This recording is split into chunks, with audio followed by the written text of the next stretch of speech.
I've talked to people about like an SMP school, but how would we do that? We'd have to fund it ourselves, and I don't think that's going to happen. But the only way I could see that happening, to have true apprenticeship, would be if we accepted insurance. If we could somehow band together SMP artists, if we could somehow, I talked to Jade Hernandez, she accepts insurance for the areola tattoo, which I've even talked to insurance companies. I said, what if a guy is so sad, depressed, he's thinking about killing himself because he's balding? Because there are people who literally hide under their hat. You guys know how it is.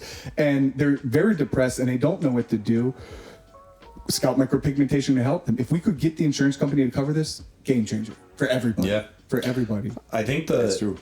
I am so for it. I think there's a lot that we can do to really legitimize the industry a bit more, and I think there's some things that are in the works that are trying to do this. Oversight committee. We need an oversight. Yeah, at least in the U.S. We can't control the rest of the world. Yeah, or just like there's what's the ISHRS for hair transplant, hair surgeries. Yeah. There's committees, there's confederations, but I think the problem with this is a lot of people, if outside of maybe like mental illness, it's cosmetic in nature, so they're not. A lot of insurances don't cover that.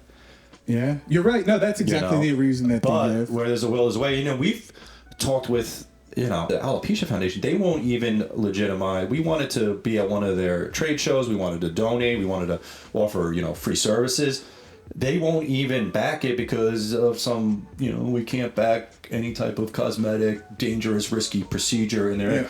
And then I go and I'm having my morning smoothie and I see a freaking, I think it's Merck or Pfizer ad for some alopecia treatment, which I don't know too much on it, but I think it was like a 40% success rate with a list of side effects. It was, and you could do an SMP treatment right next to the person taking the like medicine for months. Yeah. Say, hey, I'll give you what works better.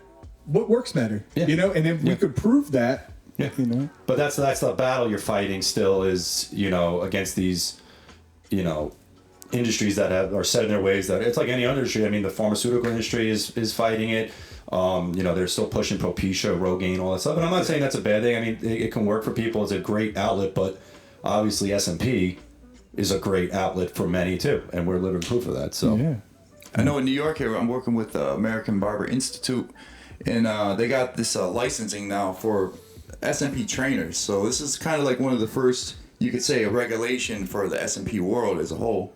Marv is doing it out in Los Angeles or Vegas, so it's actually it's by the New York State, but it's for like if you're part of like a schooling system, like they're not giving it to just like regular SMP artists right now. So I'm involved with this with the American Barber Institute right now. I'll talk to you more about it after. But something. Yeah, we were looking at New York State too to figure out something, but specific New York State. But that's good. That's start. That's the right direction. Great. Yeah, that's great. It's one of the beginning things right there. If enough people talk, I was really hoping, when the Will Smith slapped Chris Rock, the whole alopecia thing, I was hoping, hey, maybe she's going to get SMP and talk about it. Man, I was praying for it. I was like, come on. Yeah. Because there's so much attention on her.